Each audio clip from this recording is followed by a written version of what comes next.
Hello students, ये video खास करके बिहार बोर्ड या यूपी बोर्ड या जो भी स्टेट बोर्ड के बच्चे हैं उनके लिए है। एक्चुअली क्या होता है, जो भी गवर्नमेंट स्कूल में पढ़ते हैं या स्टेट बोर्ड से अपना एजुकेशन पूरा करते हैं उनके लिए वैसे चैलेंजेस तो बहुत सारे होते हैं, लेकिन उनका सबसे बड़ा चैलेंज होता है इंग्लिश।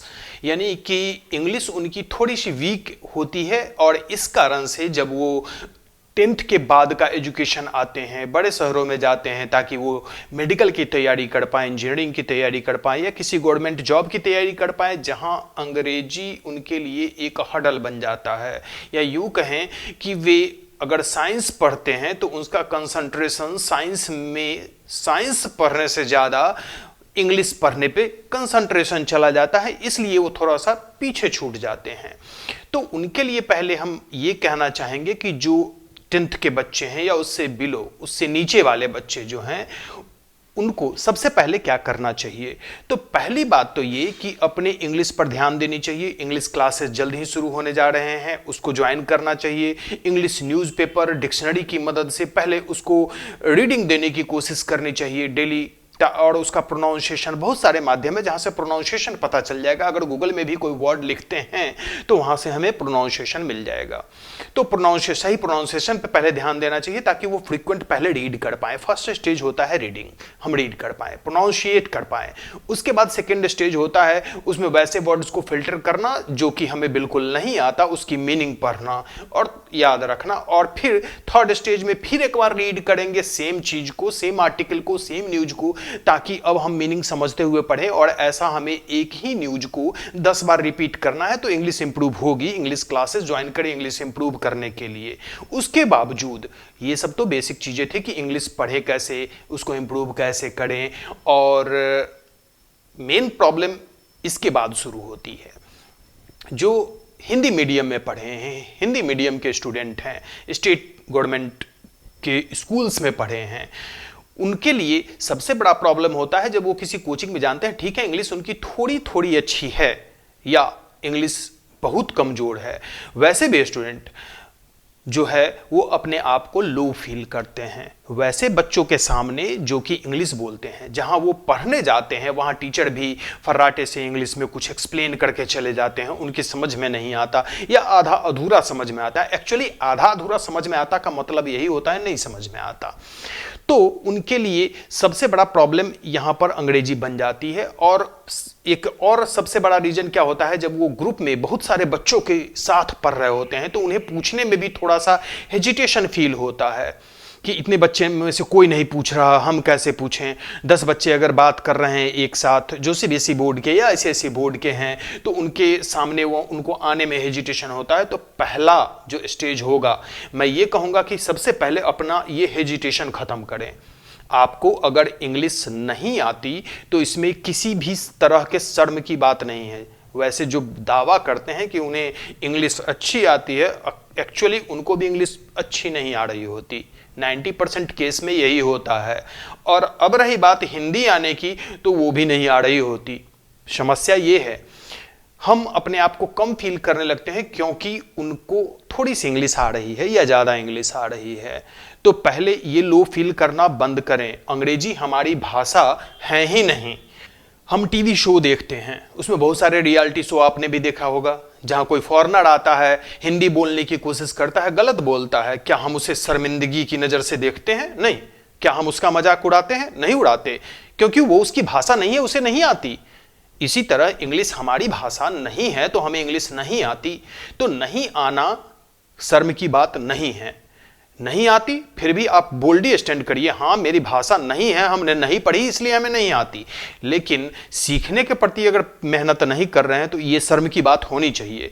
क्योंकि अगर कुछ हमारे करियर में प्लस कर रहा है, हम ये नहीं कहते कि अंग्रेजी नहीं आना शर्म की बात है, नहीं सीखने जाना शर्म की बात है, लेकिन हमारे सामने अगर सीखने का ऑप्शन है, कोई एक नया चीज सीखने से हमारे साथ कुछ एक्स्ट्रा ऐड होता है हमारे पर्सनालिटी में, हमारे कैरियर में, हमारे फ्यूचर में, तो हमें वो चीज करनी चाहिए। और माध्यम होते हुए भी अगर हम नहीं कर रहे हैं तो यह शर्म की बात जरूर है। लेकिन नहीं आती, इसके लिए पहली बात यह कि लो फील करना बिल्कुल नहीं है। हमें बोल्डली किसी के सामने रिप्रेजेंट करना है। और कोई मजाक उड़ाने की कोशिश करता है तो वहां स्पष्ट बोलना है कि ठीक है हमारी भाषा नहीं है, हमें नहीं आती। किसी अंग्रेज को बोलो हिंदी बोल के दिखा दे, कोई फ्रांस के आदमी को बोल दो हिंदी बोल के दिखा दे। चाइना जैसी कंट्री, वहां चाइनीज बोली जाती है। 99% पॉपुलेशन जो है वो चाइनीज में ही बात करती है। 1% को इंग्लिश आती हो तो आती हो, वो लोग इंग्लिश का भी यूज नहीं करते। वो अपनी भाषा से प्यार करते हैं और अपनी भाषा में ही सारे काम करते हैं। चाहे किसी भी तरह की किताब हो उसी में पढ़ते हैं। हमारे यहाँ थोड़ी समस्या है, ये हिंदी भी चलती है जहाँ जो कि बचपन से बोलते आ रहे हैं, और एकाएक स्विच होके बहुत सारे बुक्स ऐसे हैं जो अंग्रेजी में हो जाती है, एग्जाम्स अंग्रेजी में हो जाते हैं, बहुत सारे टर्म्स इंग्लिश में हो जाते हैं जिससे कि हम परिचित नहीं होते। तो ये शर्म की बात नहीं है। हाँ, कोशिश न करना जरूर शर्म की बात है।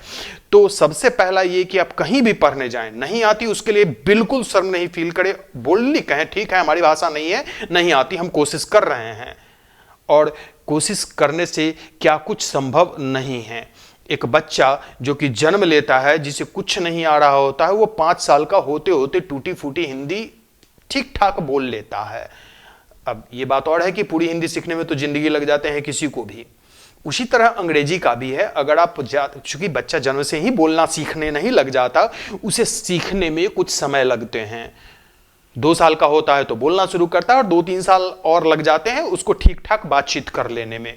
तो इसी तरह 2 साल अगर मेहनत कर लेते हैं, आप 7th में हैं 8th में हैं, तब से अगर मेहनत करने लग जाएं, थोड़ा सा कंसंट्रेशन बना ले कि नहीं हमें हमारे लिए जरूरी है इसलिए हमें सीखना चाहिए, इसलिए नहीं कि हम कहीं सुपरमेसी साबित कर पाएं। सुपरमेसी हमें किसी और के सामने नहीं, हमें अपने सामने साबित करनी है।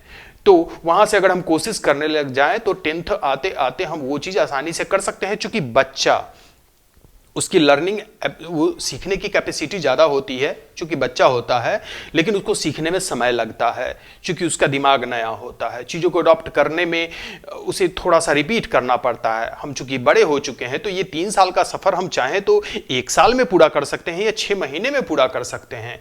बस जरूरत है अपने अंदर आग जगाने की।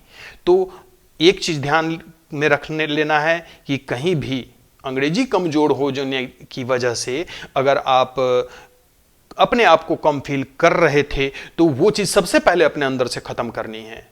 आपने भी पढ़ा है, वही पढ़ा है, बस भाषा अलग है, इसके अलावा कुछ भी अंतर नहीं है। और हाँ, कोशिश जरूर करनी है कि हम वो सीख पाए।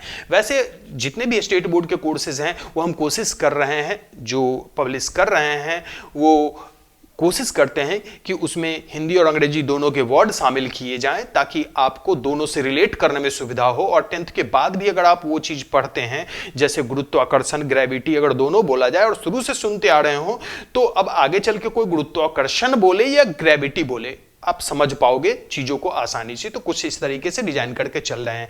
वैसे आपके पास कोई सजेशन हो तो हमारे पास जरूर भेजें, और जो क्लासेस होते हैं उसे रेगुलरली करते रहें और पूरा का पूरा करें। एक बार नहीं, 10 बार रिपीट करने का समय हो तो 10 बार रिपीट करें, क्योंकि आपको किसी भी चीज में जब तक आप प्रो नहीं हो जाते तब तक उस चीज की वैल्यू नहीं है। कोई चीज हमें आधा अधूरा आता है, ठीक है, आता है कह सकते हैं, लेकिन वो हमारे लिए सफिशिएंट नहीं है। हमें पूरा जानना होगा, पूरा तो नहीं, एटलीस्ट ज्यादा से ज्यादा जानना होगा। तो प्रयासरत हमेशा करना होगा। वैसे लर्निंग कोई डेस्टिनेशन नहीं है जहां के पहुंचने के बाद लर्निंग खत्म हो जाएगी। लर्निंग एक प्रोसेस है जो कि आपको करते रहना है। Have a nice day, best of luck.